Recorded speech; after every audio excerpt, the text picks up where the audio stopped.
मिथिला नगरी में राजा जनक का राज्य था। राज्य धन, वैभव और ज्ञान से भरा हुआ था। दूर दूर से आर्षि, मुनि और विद्वान वहां शास्त्रार्थ करने आते थे। लेकिन उसी विशाल राज्य के एक छोटे से गांव में एक लड़का रहता था, आर्यम। आर्यम बचपन से ही बहुत जिज्ञासु था। जब दूसरे बच्चे खेलते थे, वह नदी किनारे बैठकर जीवन के रहस्य सोचता रहता। एक दिन गांव में एक बूढ़े व्यक्ति की मृत्यु हो गई। पूरा गांव रो रहा था। ढोल बंद थे। घर के आंगन में सफेद कपड़ा बिछा था और बीच में शांत पड़े थे वे बूढ़े बाबा जो कल तक हंसते थे। आर्यम ने पहली बार किसी मृत शरीर को देखा। उसने अपनी मां से पूछा, मां, ये उठ क्यों नहीं रहे? मां की आंखों में आंसू आ गए। बेटा, इनकी मृत्यु हो गई। मृत्यु क्या होती है? मां कुछ पल चुप रही। जब आत्मा शरीर छोड़ देती है, तब शरीर मिट्टी बन जाता है। आर्यम और भी उलझ गया। लेकिन आत्मा शरीर क्यों छोड़ती है? मनुष्य की मृत्यु क्यों होती है? मां के पास उत्तर नहीं था। उस रात आर्यम सो नहीं पाया। आकाश में चांद था। हवा धीमे धीमे बह रही थी, लेकिन उसके मन में तूफान चल रहा था। अगर सबको मरना है, तो फिर जीने का अर्थ क्या है? उसके भीतर पहली बार भय पैदा हुआ। एक दिन मैं भी मर जाऊंगा। मां भी। उसकी आंखों से आंसू बहने लगे। अगले दिन वह गांव के पुराने मंदिर पहुंचा। वहां एक वृद्ध साधु ध्यान कर रहे थे। आर्यम उनके पास बैठ गया। कुछ देर बाद साधु ने आंखें खोली और मुस्कुराए। क्या खोज रहे हो बालक? आर्यम बोला। मुझे जानना है, मनुष्य मरता क्यों है? साधु ने गहरी सांस ली। यह प्रश्न साधारण नहीं है। यही प्रश्न कभी राजा जनक ने भी पूछा था। राजा जनक? हां, और उनके प्रश्न का उत्तर देने आए थे महान आर्षि अष्टावक्र। आर्यम की आंखें चमक उठी। क्या उन्होंने मृत्यु का रहस्य बताया था? साधु मुस्कुराए। हां, लेकिन उस सत्य को समझने के लिए मन को बदलना पड़ता है। मुझे बताइए गुरुदेव। साधु ने मंदिर के पीछे बहती नदी की ओर इशारा किया। उस नदी को देखो। आर्यम देखने लगा। क्या तुम्हें लगता है कि नदी हर पल वही रहती है? नहीं, उसका पानी बदलता रहता है। ठीक वैसे ही शरीर भी हर पल बदल रहा है। बचपन, जवानी, बुढ़ापा, सब परिवर्तन है। लेकिन मृत्यु? साधु बोले, मृत्यु अंत नहीं, केवल परिवर्तन है। आर्यम समझ नहीं पाया। साधु ने मिट्टी का एक दीपक उठाया। उसमें जलती लौ को दिखाकर बोले, यदि यह दीपक टूट जाए तो क्या आग मर जाती है? नहीं, आग कहीं और जल सकती है। वैसे ही शरीर दीपक है और आत्मा ज्योति। आर्यम कुछ देर तक उस लौ को देखता रहा। उसके भीतर प्रश्न और गहरे होते गए। अगर आत्मा अमर है, तो फिर मृत्यु का दुख क्यों होता है? साधु की आंखें गंभीर हो गई, क्योंकि मनुष्य स्वयं को शरीर मान बैठता है। हवा तेज हुई। मंदिर की घंटियां बजने लगी। साधु बोले, अष्टावक्र कहते हैं, जिस दिन मनुष्य जान लेता है कि वह शरीर नहीं, आत्मा है, उसी दिन मृत्यु का भय समाप्त हो जाता है। आर्यम का मन कांप उठा। क्या मैं यह सत्य जान सकता हूं? हां, लेकिन इसके लिए तुम्हें यात्रा करनी होगी, ज्ञान की यात्रा। कहां? मिथिला, राजा जनक के महल तक। आर्यम ने उसी क्षण निर्णय ले लिया। वह मृत्यु का रहस्य जाने बिना नहीं रुकेगा। उस रात उसने आकाश की ओर देखा। तारे शांत थे, लेकिन उसके भीतर एक नई आग जल चुकी थी। उसे पता नहीं था कि यह यात्रा केवल मृत्यु का रहस्य नहीं खोलेगी, बल्कि उसे स्वयं से मिलवाएगी। सुबह का समय था। पूर्व दिशा से उगता सूर्य धरती को सुनहरे रंग से भर रहा था। पक्षियों की आवाजें वातावरण में गूंज रही थीं। आर्यम अपने छोटे से घर के बाहर खड़ा था। उसकी मां की आंखें नम थीं। बेटा, इतनी दूर अकेले जाओगे? आर्यम ने मां के चरण छुए। मां, जब तक मृत्यु का रहस्य नहीं जानूंगा, मेरे मन को शांति नहीं मिलेगी।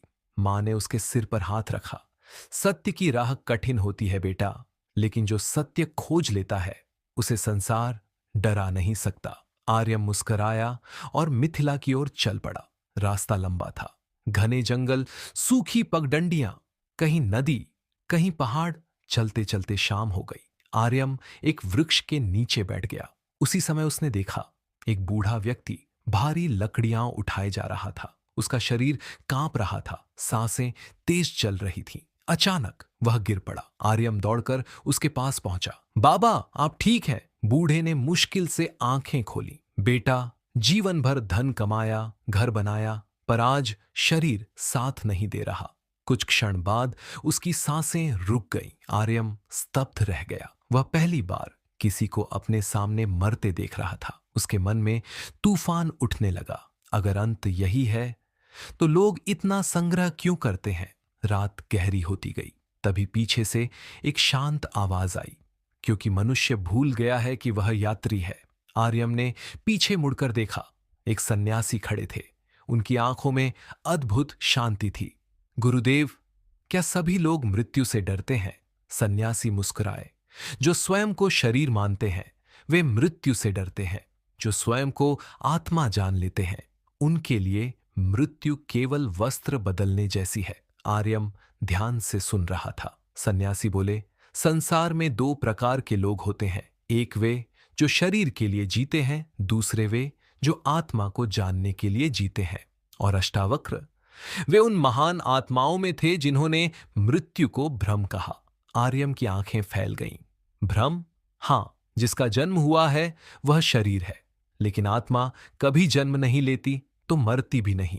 हवा में अजीब शांति फैल गई। सन्यासी ने आगे कहा, जब बादल हटते हैं तब सूर्य दिखाई देता है। सूर्य नया पैदा नहीं होता, वह पहले से था। वैसे ही ज्ञान मिलने पर आत्मा दिखाई देती है, वह हमेशा से मौजूद होती है। आर्यम देर तक सोचता रहा। सुबह होते ही वह फिर यात्रा पर निकल पड़ा। कई दिनों बाद उसे दूर से मिथिला नगरी दिखाई दी। ऊंचे द्वार, विशाल महल, भीड़ से भरी गलियां, हर तरफ वैभव था। लेकिन सबसे अधिक आश्चर्यजनक था राजा जनक का राजमहल। महल के बाहर सैकड़ों विद्वान खड़े थे। कोई वेदों की चर्चा कर रहा था, कोई आत्मा पर वाद विवाद। आर्यम धीरे धीरे सभा के पास पहुंचा। तभी भीतर से तेज आवाजें आने लगीं। यह असंभव है, एक बालक हमें ज्ञान देगा। आर्यम ने देखा, सभा के बीच एक युवक खड़ा था। उसका शरीर 8 स्थानों से टेढ़ा था। लोग उसका मजाक उड़ा रहे थे, लेकिन उसके चेहरे पर अद्भुत तेज था। वह थे महान अर्षि अष्टावक्र। सभा में बैठे विद्वान हंस रहे थे। जिसका शरीर सीधा नहीं, वह ज्ञान क्या देगा? तभी अष्टावक्र हंस पड़े। पूरी सभा शांत हो गई। उन्होंने कहा, मैं यहां ज्ञानी लोगों की सभा समझकर आया था, लेकिन यहां तो केवल शरीर देखने वाले लोग बैठे हैं। सभा स्तब्ध रह गई। राजा जनक उठ खड़े हुए। हर्षिवर, कृपया स्पष्ट करें। अष्टावक्र बोले, जो मनुष्य केवल शरीर देखता है वह आत्मा का ज्ञानी कैसे हो सकता है? उनकी आवाज बिजली जैसी थी। यदि किसी घड़े का आकार टेढ़ा हो तो क्या उसमें भरा जल भी टेढ़ा हो जाता है? पूरा दरबार मौन हो गया। आर्यम मंत्र मुग्ध होकर सब सुन रहा था। उसने पहली बार किसी को इतना निर्भय देखा था। अष्टावक्र ने आगे कहा, मनुष्य का सबसे बड़ा भ्रम यही है कि वह स्वयं को शरीर समझ बैठता है। यहीं से भय पैदा होता है, यहीं से मृत्यु का डर जन्म लेता है। राजा जनक की आंखें झुक गईं। उन्होंने हाथ जोड़कर कहा, गुरुदेव, मुझे सत्य का ज्ञान दीजिए। अष्टावक्र मुस्कुराए। सत्य शब्दों से नहीं, अनुभव से मिलता है। आर्यम के भीतर कुछ बदलने लगा। उसे लग रहा था वह जिस उत्तर की खोज में निकला है वह अब उसके बहुत करीब है। लेकिन उसे नहीं पता था कि अगली रात राजा जनक के साथ एक ऐसी घटना होने वाली है जो पूरे मैं कौन हूं? मिथिला का राजमहल दीपकों की रोशनी से जगमगा रहा था। चारों ओर संगीत था, नृत्य था, वैभव था, लेकिन राजा जनक के मन में अजीब बेचैनी थी। अष्टावक्र के शब्द उनके भीतर गूंज रहे थे, मनुष्य शरीर नहीं, आत्मा है। उस रात राजा अपने शयन कक्ष में पहुंचे। थके हुए थे। कुछ ही देर में उन्हें गहरी नींद आ गई और तभी एक भयानक स्वप्न शुरू हुआ। उन्होंने देखा, मिथिला पर शत्रुओं ने आक्रमण कर दिया है।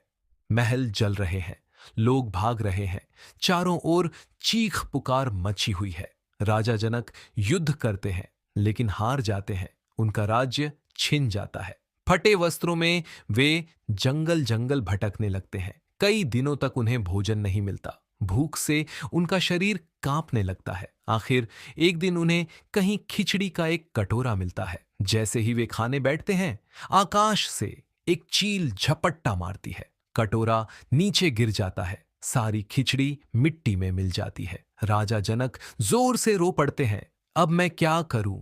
उसी क्षण उनकी आंख खुल गई। वे अपने राजमहल में थे। सोने का बिस्तर, सुगंधित दीपक, सेवक बाहर खड़े थे। लेकिन जनक घबरा गए।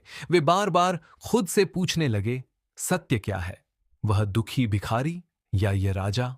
सुबह होते ही उन्होंने सभा बुला ली। पूरा दरबार इकट्ठा हुआ। जनक ने पूछा, बताओ, जो मैंने स्वप्न में देखा, क्या वह सत्य था या यह जीवन सत्य है? कोई उत्तर नहीं दे पाया। तभी सभा के द्वार खुले। अष्टावक्र भीतर आए।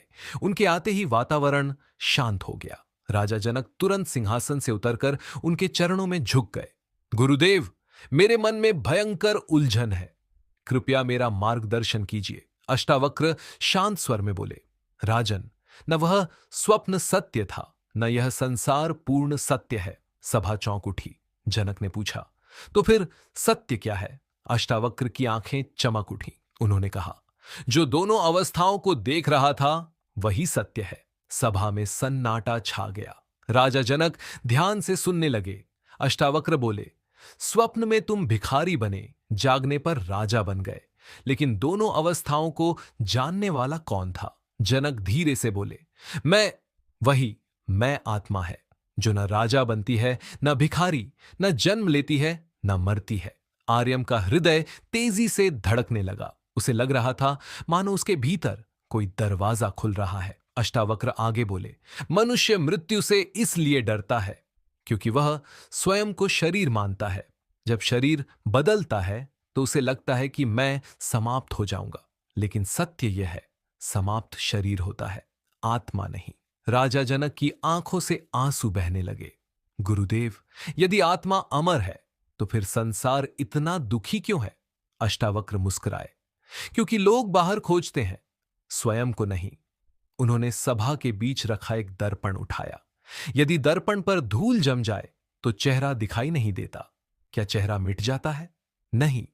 जनक बोले, वैसे ही अज्ञान की धूल आत्मा को छिपा देती है, ज्ञान उस धूल को हटाता है। सभा में बैठे विद्वान स्तब्ध थे। आर्यम की आंखें नम हो गईं। उसे पहली बार महसूस हुआ, शायद मृत्यु उतनी भयानक नहीं जितना उसने सोचा था। तभी अष्टावक्र ने अचानक आर्यम की ओर देखा। बालक, तुम यहां क्यों आए हो? आर्यम कांपती आवाज में बोला, गुरुदेव, मैं मृत्यु का रहस्य जानना चाहता हूं।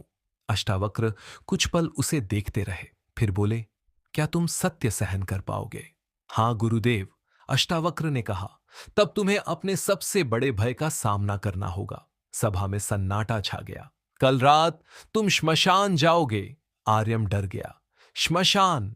हां, जहां शरीर जलते हैं, जहां लोग मृत्यु से भागते हैं, वहीं तुम्हें पहला सत्य मिलेगा। रात का नाम सुनते ही आर्यम के शरीर में सिहरन दौड़ गई, लेकिन अब लौटना संभव नहीं था। उसने धीरे से कहा, मैं जाऊंगा। अष्टावक्र मुस्कुराए। याद रखना, जो मृत्यु को समझ लेता है वही जीवन को समझ पाता है। उस रात आर्यम सो नहीं पाया। महल की खिड़की से चांद दिखाई दे रहा था, लेकिन उसके मन में केवल एक ही प्रश्न था, श्मशान में मुझे क्या मिलेगा? उसे नहीं पता था कि अगली रात उसका सामना ऐसी घटना से होने वाला है जो उसके जीवन को हमेशा के लिए बदल देगी। श्मशान का सत्य।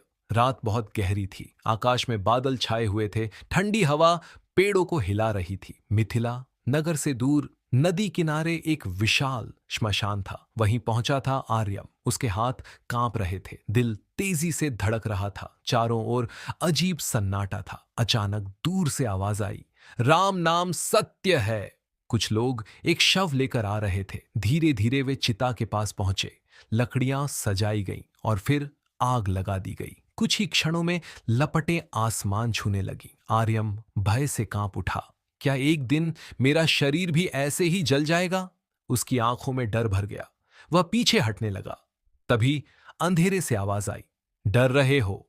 आर्यम ने मुड़कर देखा। अष्टावक्र वहां खड़े थे। उनके चेहरे पर अद्भुत शांति थी। गुरुदेव, यह सब देखकर मन कांप रहा है। अष्टावक्र चिता की ओर देखते हुए बोले, जो जल रहा है वह केवल शरीर है, लेकिन लोग रो क्यों रहे हैं? क्योंकि उन्होंने उस व्यक्ति को शरीर मान लिया था। आर्यम चुप हो गया। अष्टावक्र ने जमीन से एक मुट्ठी राख उठाई। देखो, कुछ समय पहले यह शरीर था।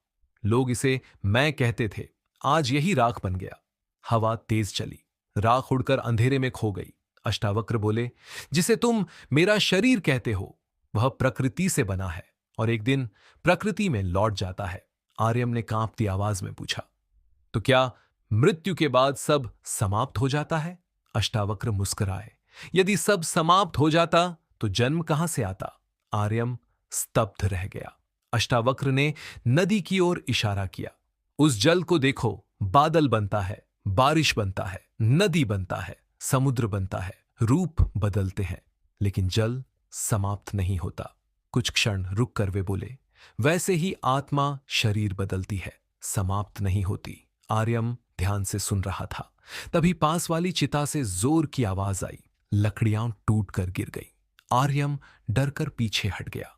अष्टावक्र शांत रहे। उन्होंने कहा, मृत्यु से डरने वाला व्यक्ति कभी स्वतंत्र नहीं हो सकता, लेकिन गुरुदेव, मृत्यु दर्द देती है। अष्टावक्र ने उसकी ओर देखा। दर्द शरीर को होता है, आत्मा को नहीं। क्या आत्मा सचमुच अमर है? अष्टावक्र ने अपनी आंखें बंद कर लीं। कुछ क्षण बाद बोले, जब तुम गहरी नींद में होते हो तब न शरीर का ज्ञान रहता है न संसार का, लेकिन फिर भी तुम मौजूद रहते हो। वही तुम्हारा वास्तविक स्वरूप है। आर्यम के भीतर अजीब शांति उतरने लगी। अष्टावक्र आगे बोले, मनुष्य का सबसे बड़ा भ्रम यही है, मैं शरीर हूं, और यही भ्रम मृत्यु का भय पैदा करता है। उन्होंने जलती चिता की ओर देखा। जो स्वयं को आत्मा जान लेता है वह मृत्यु को भी एक परिवर्तन की तरह देखता है। तभी अचानक तेज बारिश शुरू हो गई। लोग भागने लगे, लेकिन अष्टावक्र वहीं खड़े रहे। बारिश की बूंदें आग पर गिर रही थीं, धुआं आसमान में फैल रहा था। अष्टावक्र बोले, आर्यम, आंखें बंद करो। आर्यम ने आंखें बंद कर लीं। अब अपने शरीर को महसूस करो। हां, अब कल्पना करो कि यह शरीर मिट्टी में मिल गया। आर्यम डर गया। गुरुदेव, डरो मत। अब यह बताओ, जो यह सब देख रहा है, क्या वह भी मिट गया? आर्यम अचानक शांत हो गया। कुछ पल के लिए उसे लगा मानो उसके भीतर कोई गहरी चेतना जाग रही है। अष्टावक्र की आवाज फिर गूंजी, तुम शरीर नहीं हो, तुम वह साक्षी हो जो शरीर को देखता है। आर्यम की आंखों से आंसू बहने लगे। उसे पहली बार मृत्यु के पार कुछ महसूस हुआ, एक अजीब शांति जो शब्दों से परे थी। लेकिन तभी श्मशान के अंधेरे कोने से किसी के रोने की आवाज आने लगी। आर्यम ने उधर देखा। एक छोटी लड़की अपनी मृत मां के पास बैठी रो रही थी। मां, मुझे छोड़कर मत जाओ। आर्यम का हृदय कांप उठा। उसने अष्टावक्र की ओर देखा। यदि आत्मा अमर है तो फिर बिछड़ने का दुख इतना गहरा क्यों होता है? अष्टावक्र की आंखें गंभीर हो गईं। उन्होंने धीमे स्वर में कहा, क्योंकि प्रेम जब अज्ञान से जुड़ जाता है तो मोह बन जाता है, और मोह हमेशा दुख देता है। आर्यम उस बच्ची को देखता रहा। उस रात श्मशान की आग, बारिश और अष्टावक्र के शब्द उसके भीतर हमेशा के लिए उतर गए। लेकिन अभी सबसे बड़ा रहस्य बाकी था। आत्मा शरीर छोड़ने के बाद जाती कहां है? अगले भाग में मृत्यु के बाद आत्मा की यात्रा, कर्म और पुनर्जन्म का रहस्य। मोह क्यों दुख देता है? अष्टावक्र का अद्भुत ध्यान।